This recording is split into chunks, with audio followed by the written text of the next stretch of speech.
Welcome to episode 16 of Lift Talk.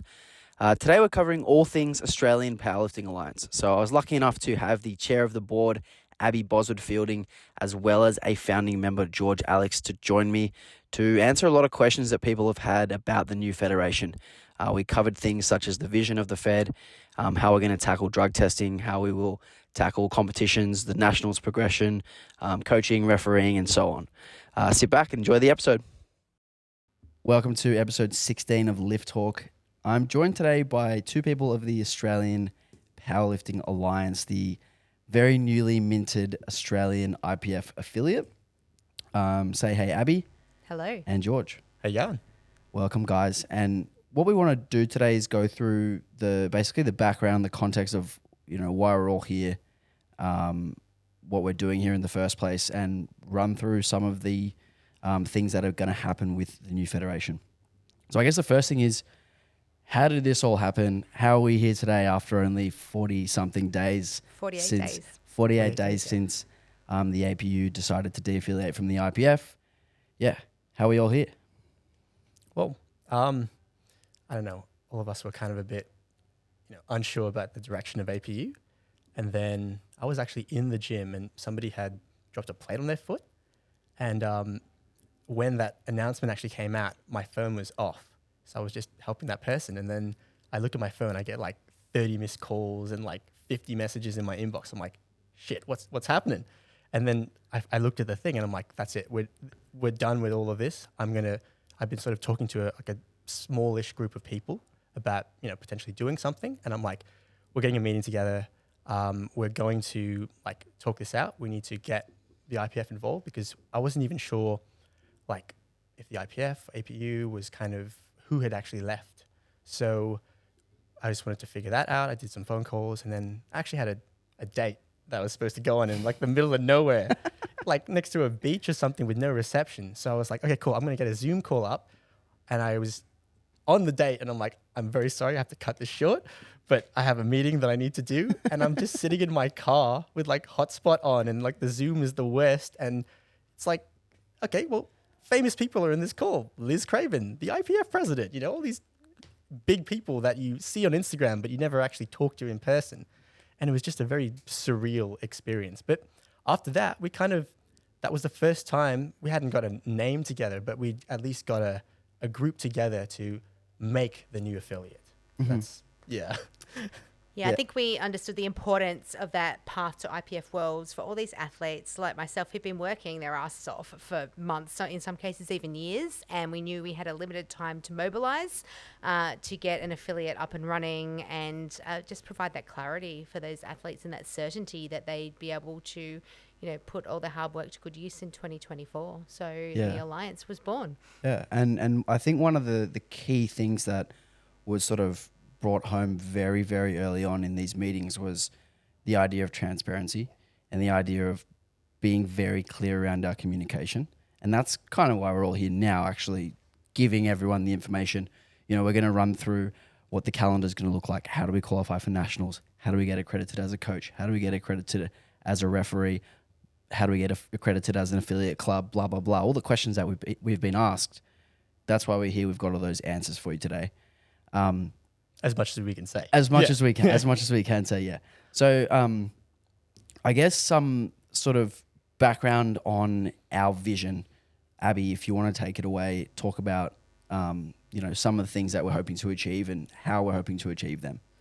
Yeah, ultimately, I think that we have a vision as the Alliance of moving towards being a professional sporting organisation. When you look at the current state of play in powerlifting, it is very fragmented in Australia.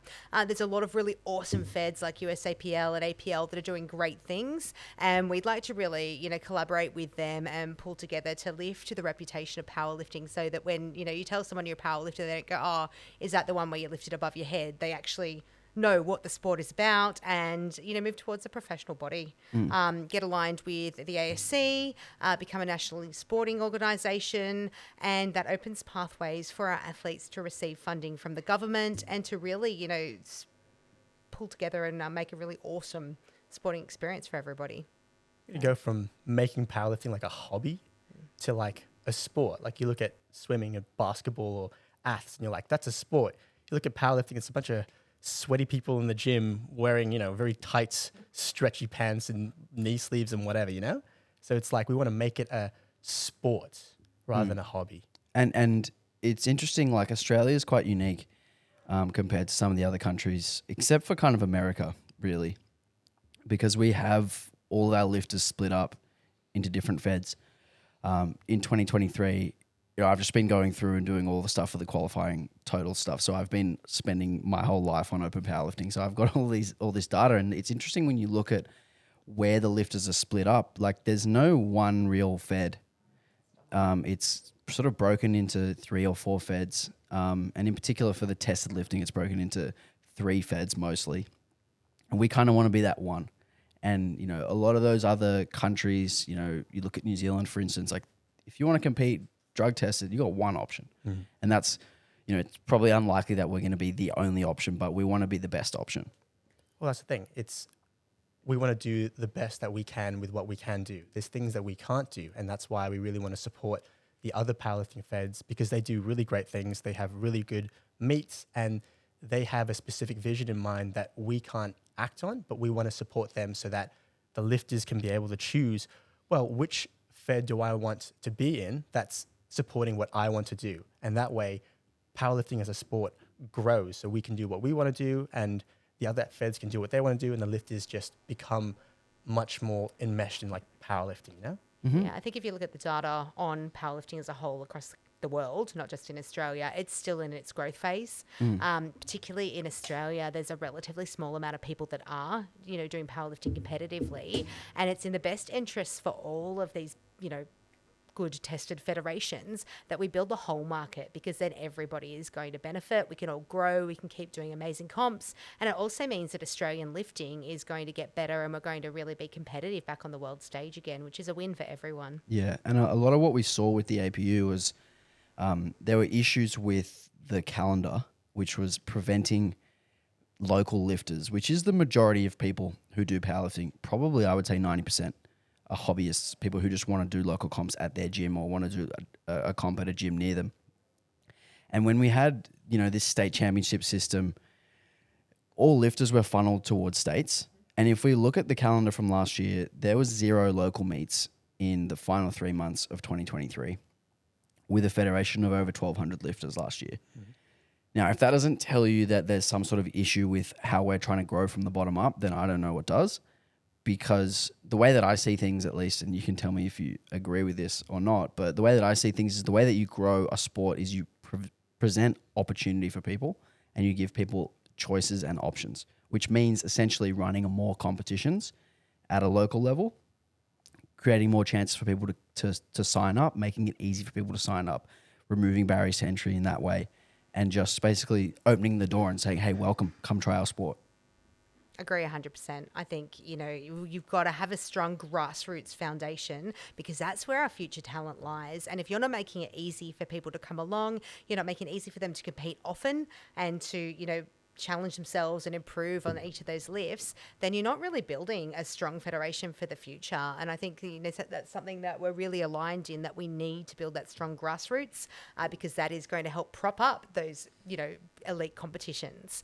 And without that, we can't have a future, robust organisation. Yeah, and another issue with the states thing was it actually forced lifters who are at the top level to compete locally, which takes spots away from people. And, new people, they don't have a heads up on when comps are opening. They don't really know how it all works. They get in slow, they miss out. They go join APL, they go join US APL. We miss out on those people. So I think that's probably a good place to start, is that we will not be doing a state championship system. No. We will be having it basically local meets and national meets. Yeah, that's correct. I think when you look at the model for looking at someone who's a world-class athlete, having to peak 3 or 4 times a year is really taxing. And I think we can acknowledge, all of us as athletes, that does take a toll on your body, and the state championships just is unnecessary in that. So what we're going to do is we're going to be doing local qualifying meets, and you can use that total to move directly to nationals, just to cut out a little bit of extra stress on those elite athletes' bodies. And also, leave more opportunity to do more local meets so that all of our new athletes can get in and have a great time. Yeah, we want to invite new people to compete locally, but we also want our best lifters to be in the best shape when it's Absolutely. time for them to be in the best shape, which means giving them lots of notice when nationals is, giving them a long time to qualify, giving them a big window to qualify for nationals so they can pick and choose which competition they do based on their own schedule. If they've got holidays planned, if they've got kids, if they've got whatever planned. It's just a lot more flexible and a lot more of an individualized approach because anyone can get what they want out of the sport as opposed to trying to fit into this very narrow box. Because that's the thing. It's if you want to grow a sport, you got to be able to have the most people actually who wants to compete able to compete. Because powerlifting, again, it's still in its sort of infancy, and with a lot of other professional sports, that is your job. You're a professional sports person. But with powerlifting, no one's quitting their day job. Even a lot of the IPF world champs, they're still, like Carlina is in New Zealand, she's a GP.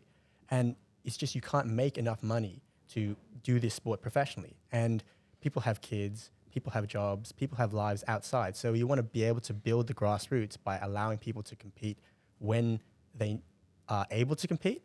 And then they know that nationals is, X months away. So I can plan for that. I can make sure that I can have someone look after my kids. I can fly up. All of those things are sorted. So that's kind of how you want to do it. So I guess maybe we can talk about qualifying totals and nationals and stuff now. Abbi, do you want to take that away? So everyone's aware we've announced Open Nats. It's coming up in March at Walls End Diggers, and I know there's been a lot of questions about how people can qualify for that Nats Championship. So we will be honouring the APU podium rules for this year only. And only for opens. And only for opens, that's correct. Yeah, thank you. And then there also will be some opportunities for other people to qualify based on their qualifying totals. We've had a lot of questions on social media about what our QTs look like, whether they'll be the same as APUs. And I think by the time this podcast goes to air, they will be published on the website, and it will be clear that we have increased those qualifying totals from APUs. Because we think that we just need to, have a little bit of a higher standard, and we'd like to start, the federation outright. Yeah. I think the big thing with the qualifying totals was actually ensuring that we limit the number of competitors who qualify, because a huge strain on powerlifting federations is the volunteers and the people who actually run the meets. And if we set the bar really, really low and 80% of the federation is able to hit the qualifying totals, we're going to end up with these meets that are going to be a whole week with 3 platforms and everyone running into each other. And it's just a mess at that point. So that's the first things we wanted to actually be able to create a system where we'll be able to control the number of people to ensure that the lifters have a great comp and to ensure that, we'll actually be able to provide that opportunity for them. So for the masters and for the juniors this year, we'll be introducing the qualifying totals. We won't be releasing the open qualifying totals just yet. We're still working on the system for that. So from 2025, that will be a qualifying total system as well. And I guess the other thing I forgot to mention was this year's Open Nationals. So we're going to take all the podiums from APU states, and then if we have any spots left over, people who express their interest to compete will be ranked on good lift points, and then however many we can fit in terms of the venue capacity, those people will be invited. I want to actually backtrack a smidge and talk about drug testing. Yep. And what our plan is for drug testing, because I know that's an extremely hot topic. Obviously, way back in 2017, Robert Wilkes had a dispute with the IPF about their drug testing methods. He was then kicked out for, essentially taking them to court. And then, a few things. And among other things, allegedly. And then, the USAPL was obviously removed from the IPF. I think that was 2 or 3 years ago now for, not remaining WADA compliant. They were doing a lot of drug tests, but they weren't WADA lab tests. And obviously the federation that we've just had, the APU, they weren't doing a whole lot of testing. No. We obviously want to be WADA compliant. How are we going to be able to do that with the money that we have, and what's the process going to look like? Yeah, great question. And obviously, being WADA compliant is very expensive for a federation, but it is definitely one of our key strategic priorities to make sure that we remain WADA compliant and that we're delivering on clean sport for Australian powerlifting. We're working very closely with the IPF at the moment, and they're going to help us put us in connections with their drug testing for our first year, just while we find our feet and help us to, guide through the process. We've got a lot of new people who haven't had experience with drug testing. They're going to show us the ropes. Eventually, we will move to be working with Sports Integrity Australia. We've already had conversations with them, and we're establishing those relationships and those networks now. But you're right, it's expensive. It needs to be a priority in the budget line, and it is certainly something that we're working through as a board as to how to prioritise that and still deliver on other strategic initiatives. We're really lucky that we've got some pretty diverse skill sets on the board, including a really sharp as attack numbers guy who's really helping us to make sure that we can pull that budget together and meet those goals. Shout out Ian. Ian's a goat. Love you, Ian. Such a cool dude. What about other sort of accreditation stuff? What are the other things that we are looking to achieve? I think ASE recognition. Yeah, so mentioned it earlier. So we definitely want to get ASC recognition. We want to be recognised as the national sporting organisation for powerlifting. That is not an easy process. It takes a lot of time. They need minimum 3 years of financials before we can even go through the accreditation process. But what we have been working through is using that lens across all of the documentation, all the policies, our constitution and our bylaws, and making sure that we get it right the first time, and that we are working really closely with the ASC. We've had several meetings with them, and they're providing guidance on how to structure the organisation and structure all of our constitution to make sure that we're compliant now, to make that easier in that 3 years' time. What are some of the things that they require, and perhaps maybe talk about some of the things that the APU are doing to try and get that accreditation? Yeah. So there is a minimum level of drug testing that needs to be done. Want to make sure as well that our corporate governance structure is in place and following the National Integrity Framework. And that just means that we avoid a lot of the problems that we've seen in, powerlifting, where you've got a lot of management and board sort of really complicating the sport and making sure that lifting is not the primary focus. And then they want to avoid all of that. And once we have a really good structure in place, it means that lifters can actually just lift. That's the focus of the organization. Yeah, I think that's probably a good next talking point is actually what is our board structure, and then how does that trickle down into the working groups, and then how does that trickle down into the members? Did you want to explain that, Abbi? Yes, at the moment we're a board of 3. We are the interim board. So we've got people with skill sets in marketing, in non-profits, accounting, legal, running technology projects. We will move to take 4 new board members on in March. So then we'll reach a board of 7, and we will serve until November, where the interim members will roll off and there'll be elections at the first AGM. So what will be the sort of requirements, or, I guess the requirements to put your hand up to be a board member if there's anyone listening who does want to be on the board?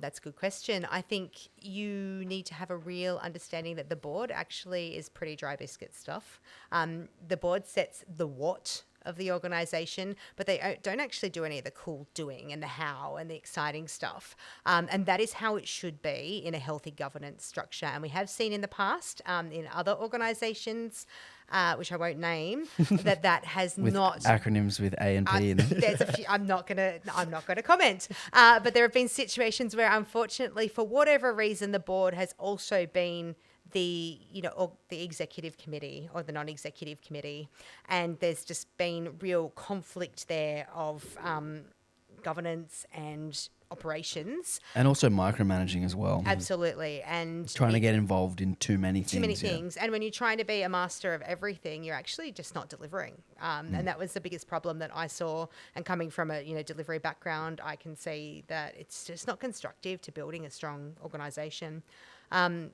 APA will not be repeating those mistakes. So the board will butt out of all organisational stuff. We've got a really robust committee structure that's already been established. We've got subject matter experts across marketing, across coaching, refereeing, even member protection.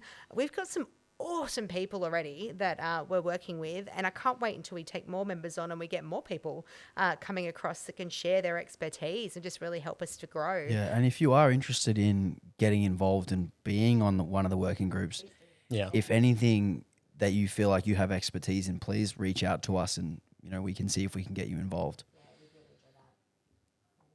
So yeah, what are some of the other working groups? Sorry, I cut you off. That's okay. So we've got competitions committee. That's quite a robust one. Marketing. We've got Referees. Technical committee. Tech committee. Thank you. I said marketing, didn't I? Coaching. Coaching. We've got SSM, which is sports science, sports medicine.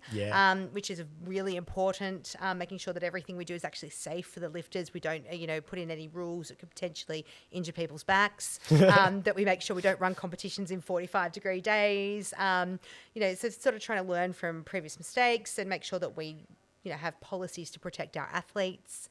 Another really exciting one is we actually have a digital committee as part of the marketing, so a subcommittee that's working on our social media presence, doing cool things like this. What are we doing on TikTok? How are we talking to our markets? How are we talking to our markets? That, all three of us are too old. All three of us are too old for TikTok. And I've been working in a couple of the working groups, and it's really cool and refreshing to see the passion that everyone in this group has had for building this federation from the ground up and actually doing everything right, but also not just right, but with the right intentions. And that's a really important thing, is that federations are supposed to be run for the members, by the members, and with the lifters in mind as the absolute focus. I think another thing that we're going to be doing is getting a lot of feedback from people, from competitions, about referees, from coaches. We're going to be taking a lot of this feedback on and actually applying it to improve the situation. I think a lot of the reason why people are scared of criticism, because it means that, oh no, what we're doing is wrong. But I think we should APA is kind of reframing that approach, because it's a good thing if you get criticism, because it means that you have people who are passionate enough to tell you that something is not quite working here. We have a rough idea of what you can do. We're happy to put our hands up to help out. That's the community in powerlifting. And it means that we can then know what we don't know and then fix it for an even better experience. Yeah. Having people who are passionate enough to actually say something because they care and they actually want it to be better. And that's really important, that you don't just shoo those people away.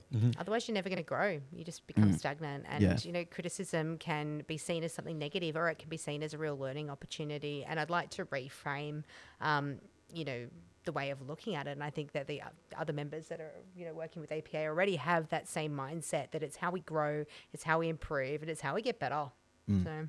Because powerlifters are opinionated, anytime something happens, it's like social media is just full of people talking shit about so many different things. And we want to weaponize that to be able to make us better, Yeah. Absolutely. Yeah. I don't mind if they talk shit. That's how we know that we need to improve. Yeah. As long as everyone's aware that there's no way you can please everyone. Of course not. And that there's always going to be some people who are pissed off. That's right. Okay, so we spoke about building from grassroots, which means running lots of local comps. And in order to do that, we need clubs. So can you guys explain what the process with getting clubs on board is? How are we incentivizing them? What kind of tools are we giving them to succeed and actually run great comps for us? And why would people run comps for us? Think about what we can say and what we can't say.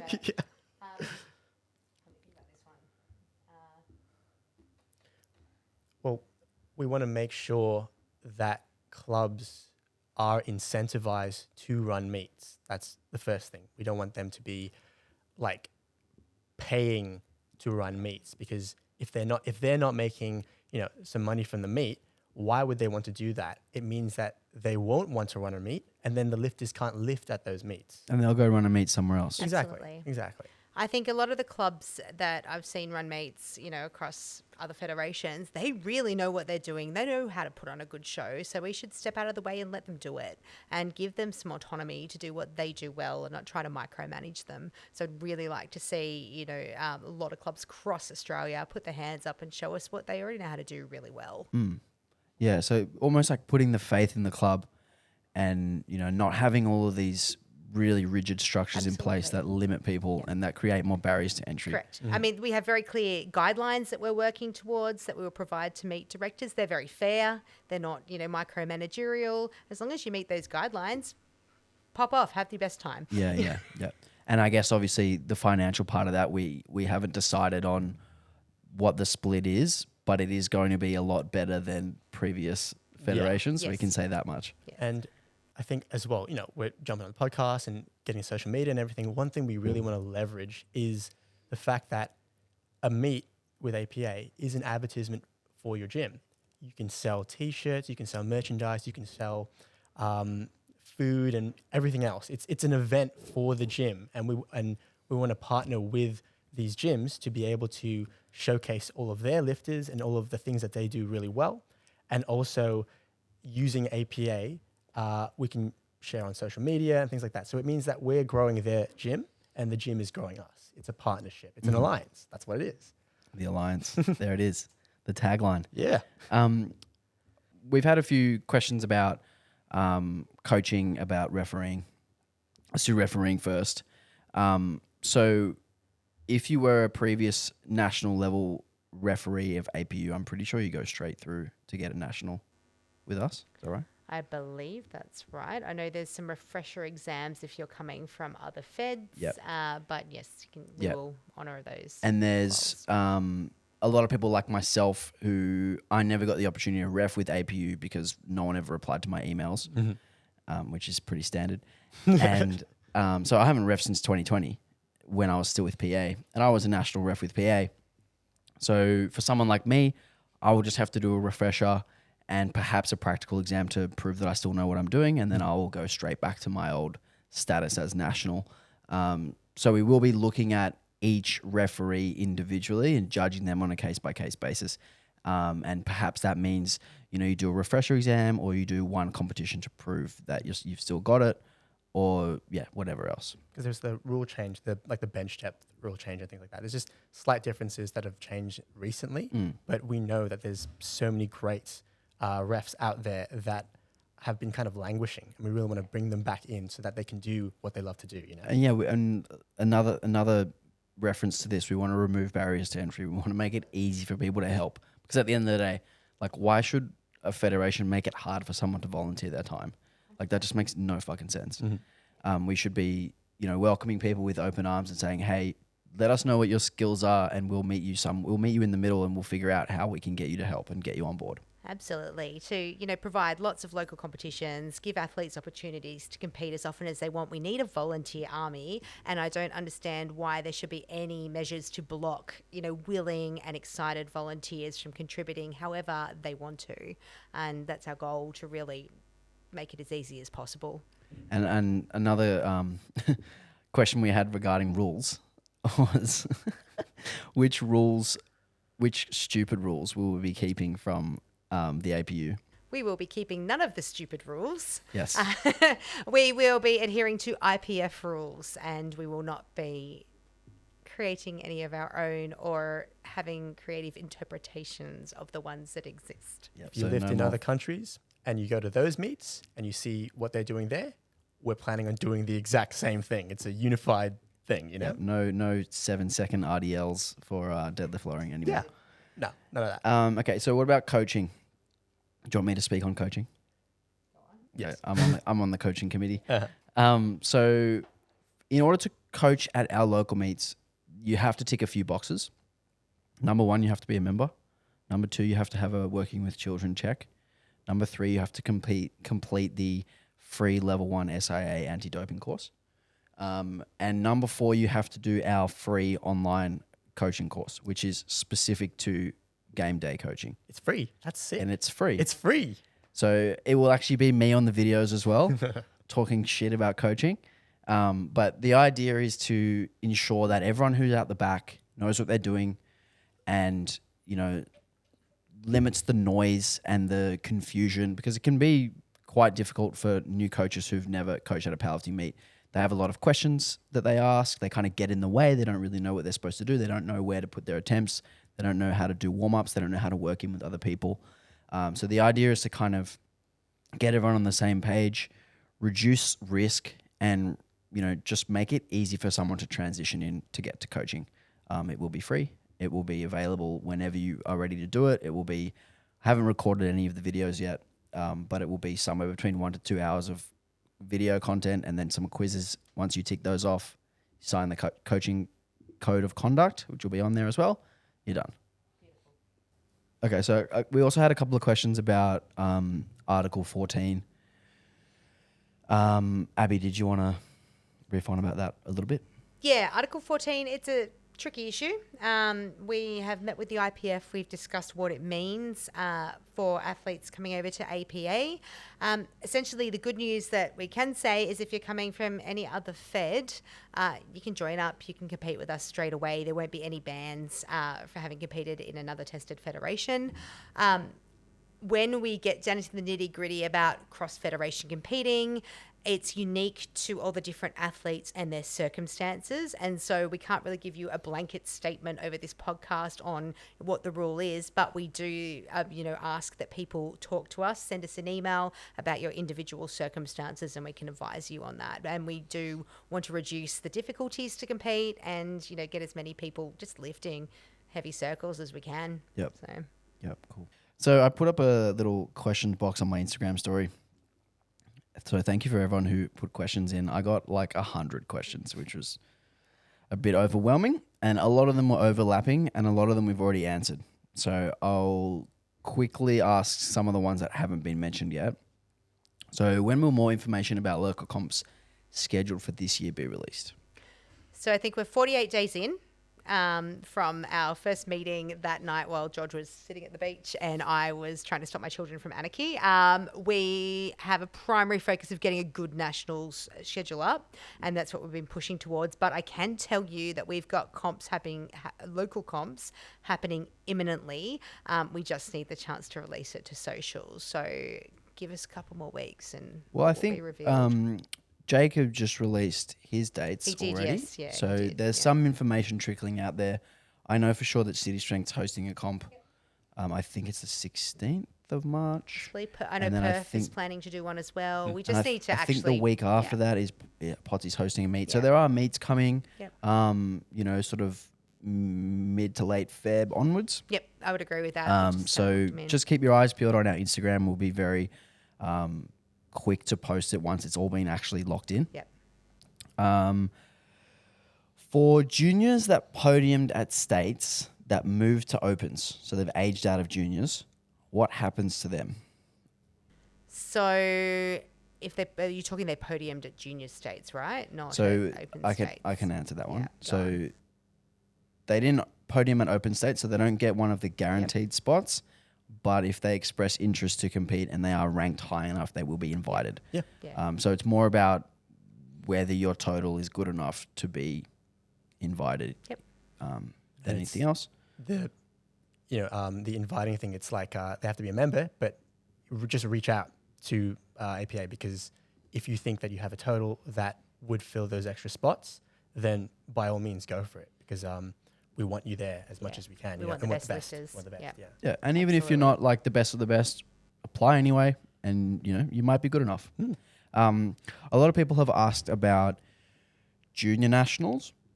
So in order to qualify for junior nationals, the qualifying totals will be put up end of this week. Yeah, they'll be put up at the end of the week. That's correct. So I think by the time this podcast comes out, they should be up, Yes. or if not on the Saturday. So if you've hit the total for your weight class, you can apply. Yep.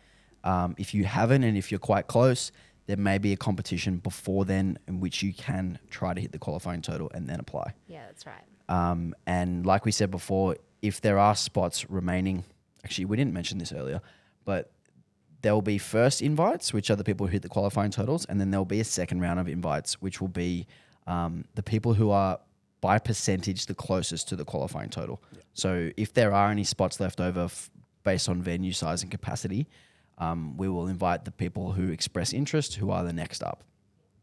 So essentially the people who are the closest to qualifying. Okay. What will athletes see differently for this new federation? How will it be better? Well, you've got actual feedback and criticism being sort of given to us all the time, we're going to actually action all of those things, as much as we can, because we want to work towards a organization that you want to lift in. We don't want to be telling people that this is the best way to lift and this is the only way to lift, when we want to be a modern federation. I think another thing is just the way that the working group structure is set up is it's already members. Yep. Like it's already people who have the same thoughts as the people who aren't in the working groups, who are sort of funneling that up because maybe they're coaches and they're getting thoughts from their lifters, or they're gym owners and they're getting thoughts from their members, or, they're prominent people in the powerlifting world and they are having these conversations. So like the people who are in the working groups are already informed at least reasonably well of what's going on below them or equal to them or what they're hearing. So a lot of the decisions that are being made are in the best interest of the lifters already. And, like we said before, if you do want to be involved in one of those working groups, or if you just want to give us feedback, you can, and we can use that to improve the way that we do things. Yeah, I think from a board perspective as well, we understand the scope of what we do know, and we understand also what we don't know and where we need to lean on our subject matter experts such as yourselves. And I think that's really important, and that's a culture that I want to drive for the future of the Federation. I want to make sure that, the board I'm on now and future boards, take this practice and they don't make decisions in silos based on their own opinions or their own conflicts of interest, but they actually listen to these experts that they've got in these committees who really know their shit, and just endorse recommendations as opposed to coming up with impractical solutions that don't actually take the needs of the lifter or the community into account. Yeah, and, a good example of this is that I can speak on because I'm part of the coaching committee is the coaching committee itself. It's filled with 5 coaches. Like we all coach a wide range of people. We all understand what's going on and we all have those expertise. It's not someone who doesn't coach making decisions about coaches.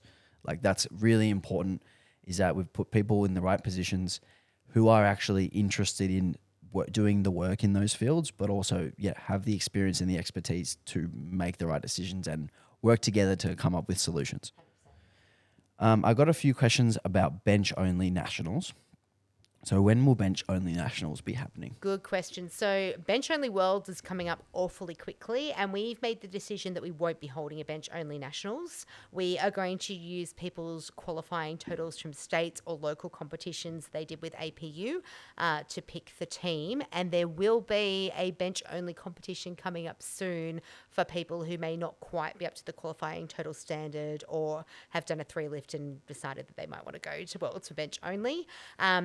So stay tuned for that. It should be announced in the next week. So do the people who want to do bench-only worlds, do they have to do a bench-only meet, or can they use their bench from a 3 lift? No, we can't use the bench from the 3 lift. Okay. So that's a IPF rule, I believe. Okay, cool. That's good to know because that was another one of the questions. I saw that one, yeah. Okay, what other qualifying totals? Those will be up soon, except for the opens ones, which will be up reasonably soon, probably around late March, early April. So probably around there.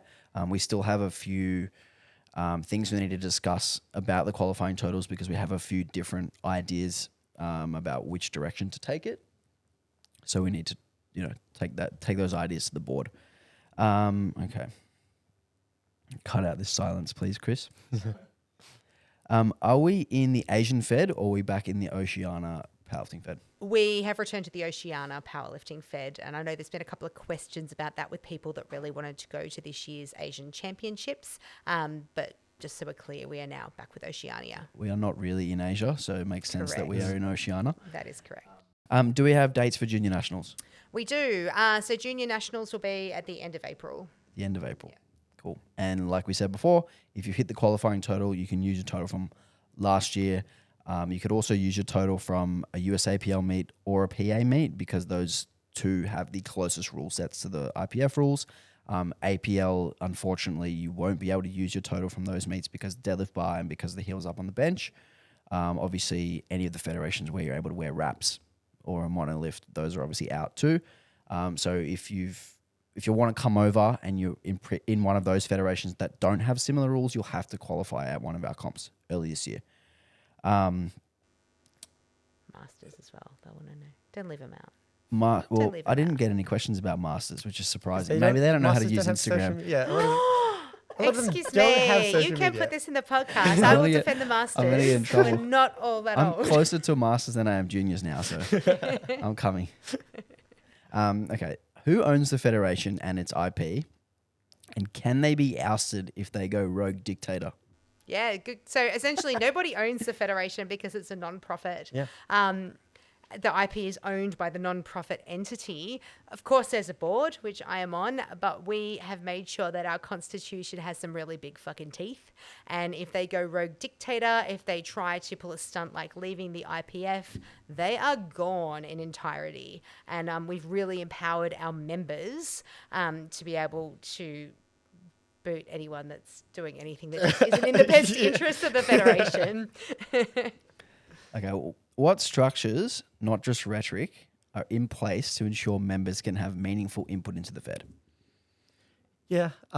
So first of all, as we've kind of mentioned, there's feedback. Our big focus is on feedback, but also the committees are actually, again, they're the experts, and they are also lifters and coaches and refs. And when you have a federation that is run by people who actually compete and lift in the sport, that is where they are setting the pace, because the board, it's like a general telling like a private how to dig a latrine. You shouldn't see that happening, you know? So we want to make sure that the people on those committees, and all members can be part of those committees, they're the ones who are making a lot of the decisions for the actual running of all the lifting, you know? And they've also been empowered to, you know, make those decisions and have those thoughts and, you know, build out those processes on their own and working together without, you know, having to double check every little detail with the board, which is really important. And it's actually been really good to work in these groups, bounce ideas off each other, and then once we've finished this actual product, take it to the board. And it's been actually a really fun process. It's been a pleasure to listen to, you know, some of the work of the committees. It's of an exceptionally high standard, and I'm really proud to be a part of it. So. Why should I trust again? Well, that's Fuck. Are we talking about relationships here? Just like that's above my pay grade. that's still something I'm working out, you know? This has become a life advice segment. Look, we are going to do what we what our vision is, and we're going to do it as best as we fucking can. And we want the lifters to make that decision. And this is why we really want to make sure that we're not putting offside the great work that USAPL and APL are doing and all of the other feds, because at the end of the day, our actions, we hope, will speak louder than our words. We just want to run really well run tested meets in Australia that follow the rule set of IPF, that, you know, there's a pathway to get to IPF worlds. And if that's what you're looking for, that's what we provide. If that's not what you're looking for, there are so many other feds that also do a great job in whatever it is you want to do. That's, you know, so trust is a thing that we have to earn, but we want to do that by doing things really well. Yeah, and I think another really key point is doing stuff like this, like being very open and honest about the work that we're doing and the processes that we're putting in place, and, you know, our vision, and being really transparent about, as soon as we have information, bang, it's going on Instagram, it's going on the website. You know, you can trust us because we're going to keep you updated with what's going on. We're not going to keep you in the dark and then all of a sudden, bang, change something, or all of a sudden de-affiliate from the IPF. Hopefully not. Actually, our constitution, if that happens, the board gets rolled automatically. Yep, we put that into the constitution so that whatever happened doesn't happen again. So to be explicit on that, if the board does propose to leave the IPF, it goes to a member vote. It needs to be voted by 75% of the members, which is pretty epic amount of people once we get up and running. If it fails, the entire board is rolled immediately, and there's an EGM to elect a new board. Mm-hmm. Yeah. Okay. What's the go for USAPL lifters wanting to move over? Come over if you want to. If you want to. Yeah. That's the thing. You're welcome. No one's forcing anybody to do anything, you know? Yeah. And we just, so, you know, currently, if you're in USAPL, because, you know, it's a great fed, you can come over if you want to. And, yeah, that's it. That's it. Yep. If you want to come over, come on over. Come on over. Everyone's Yeah. welcome. Everyone's Pick welcome. the fed that's best for you and what makes Yeah. you happy. We're cool. Yeah.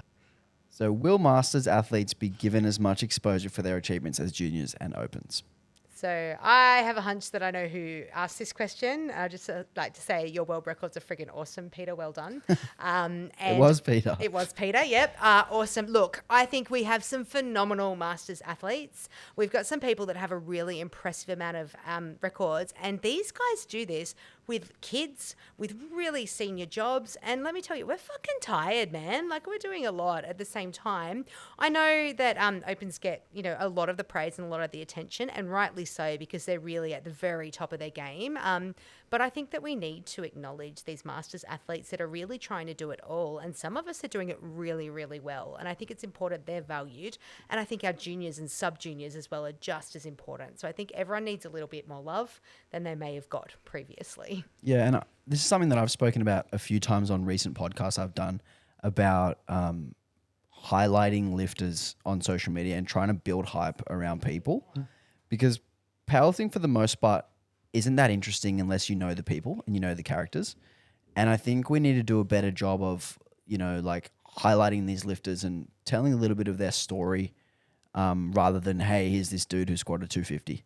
Because it doesn't really mean anything to people unless there's, this person, works a crazy job and still turns up to train, or this person has 5 kids, or you know what I mean? Absolutely. I think there's a lot more meaning to it if there's a bit of a backstory. Yeah, that's my favorite part about Sheffield, really understanding, the stories behind the lifters and just really being impressed at some of those overachievers. We need to take a leaf out of the F1, because that Drive to Survive series, built F1, even though F1's so boring. It's literally just cars going around a track.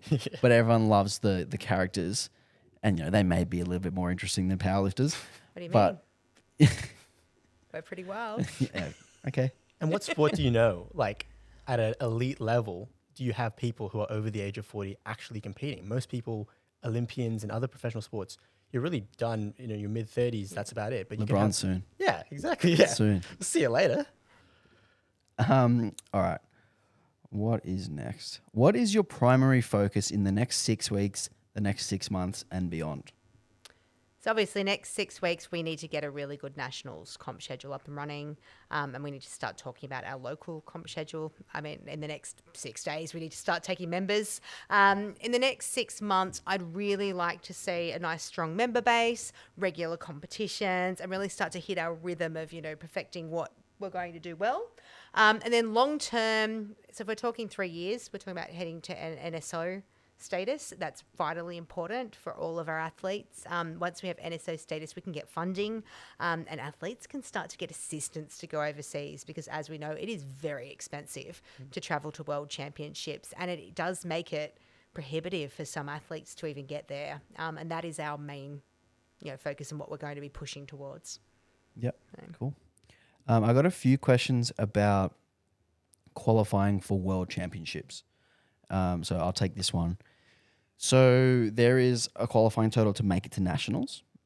Then you can go to nationals. If you win nationals and you achieve the total or more than the regional or the world qualifying totals, because those are 2 different things. So imagine there's a nationals qualifying total, which is the lowest of the 3, then a regionals, which would be something like Oceanias or Commonwealth Championships. And then there's a worlds one, which is even higher than that.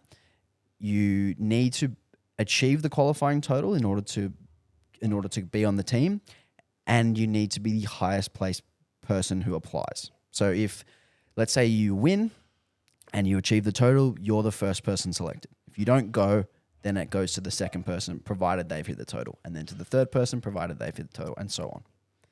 So that's how you would qualify for Worlds. And those numbers will be released very soon. Okay. What would you say to somebody considering joining a non-IPF Fed due to past drama? I think we've touched on this before, but ultimately you have to pick the Fed that's right for you. We're going to do our damn best to provide the most drama-free powerlifting Fed that we can. No promises, but No promises, given that I think all of us acknowledge that powerlifters are fairly dramatic. They're very opinionated. They love to have their say, and to be honest, I support that. I think that we should be allowed to have our opinions, but I think that as a board, we should model the best practices and behaviours in responding to that. So there's not going to be sniping on social media. There's not going to be that kind of drama that we've seen with previous federations with court cases and litigations. That's just not our jam. We just want to see people lifting heavy shit and having fun. Yeah. And so we will aim to be as drama free as possible. No member jungle like beef. No I think member so. jungle. Member jungle. Delete the app, everyone. Delete Yeah. it. Hard pass. Get it off your phone. This is an interesting one. How will disputes be handled? Do you want to take this one? Or Yeah, go we on. have one of the committees, we mentioned it, we have a conduct and disciplinary committee. And we want to make sure that there's no conflicts of interest. That's the key word here. So it means that it'll be an independent body, and the people that are on that committee are actually being objective about all of the facts presented. And even if someone is on the committee and they have a conflict, it means that they're not going to be a part of those decisions. And we want to make sure that we do this in a fair way, because we want to avoid, court cases. That shit's Absolutely. expensive. Yeah. Yeah. I think, speaking from my experience as a member protection information officer, we will have a really strong member protection policy, and we will follow it. Is Yep. all I will say there. Yep. Who will pick the Australian teams to represent international events? I kind of went over that before. The other thing that I didn't mention was you do have to do nationals if you wish to go to the internationals. You can't just use your total from a local meet. You have to actually be the highest placed person who puts their hand up from nationals. I had another question about coaching, and I wanted to bring up something that I didn't mention before. So coach accreditation requirements, costs, etc. Something that I didn't mention before was if you have previously done the Powerlifting Australia Level 1 or the APU coaching course, or any other federation's course which covers competition day coaching, you will be exempt from doing our free course. So we'll just tick you off as long as you can provide evidence that you've done it. All right. What else have we got here? How many local meets does APA plan on running in 2024? As many as possible. But for that, we need affiliates. If you want to affiliate with us, please come on down. Mm-hmm. So that was another question, actually. Where was it? How do we work? Who do we work with to organise comps and get involved in Victoria? That was one. Yeah. Another one was how do we become an affiliated club and what do we need to do in terms of hosting meets? So first of all, reach out. I know a lot of people have already reached out. We're currently still working out what the sort of agreement with the affiliates would be at the moment. We'll probably, by the time this comes out, we'll be a bit more down the path on that one. But literally just reach out to us, because I know a lot of people want to be a part of us, or they're unsure about how to get amongst it. So just reach out and we'll point you in the right direction. Who are the key people behind the APA? Go key people. Gosh, it's a massive group. I It think is, it's about isn't it? 40 people. There's like 50 yeah, of yeah. us now. Yeah. I mean, there's 3 people on the board, but really we are inconsequential in the grand scheme of things. The people that are actually doing the cool shit is a group of about 40 people. They're athletes, they're coaches, they're refs. I think that what every single one of us has in common is we really love lifting. And we really just want to see a better future for Australian powerlifters, where we're not stressed or worrying about what's going to happen next. We can just focus on the future and just getting better. Mm-hmm. Yeah. Okay, last one is, do we know which weight classes and genders will be on which days for Open Nationals? Generally speaking, it starts from the lightest and it works up to the heaviest. And Is that it's how we're girls gonna do it? first. Yeah. Yeah, okay. So I guess the 47s and 52s first, and then And up we go. up we go. So before I let you guys go, how do we become a member? So those of you who are following our Instagram will see that we've made the announcement on the date and venue for Nationals. And at the bottom of that, if you're the type to read what's underneath the picture, we've said that memberships will be opening on the 31st of January. We do like to overpromise and underdeliver. No, that's not the right one. Under promise, over Under promise deliver. and over deliver. Geez, I'm tired. And we're hoping to do that a little bit sooner. But keep an eye on our Instagram and also look at our webpage. So www.australianpowerliftingalliance.org.au, where you can find our FAQs and you'll find more information on QTs and future competitions as they come up. And how would people get in contact in terms of like wanting to get involved in the federation? How can they do that? Shoot us an email. So that's info@powerliftingalliance.org.au. Awesome. Yeah, and we're shooting out a expression of interest for committees as well as for nationals as well. So that'll be coming out very soon. And as soon as that comes out, like send whatever it is you want to do and want to be a part of in the organization as soon as you can. Yeah. So I guess the take-home message is keep an eye out on the website, keep an eye out on the Instagram. All the stuff's going to be posted there. Like we mentioned 100 times, the idea is transparency. The idea is clear and concise communication. Keep an eye out. Thank you guys for joining me, Abbi, George. Let's go train. Thank Sick. you. Thank you. Cheers.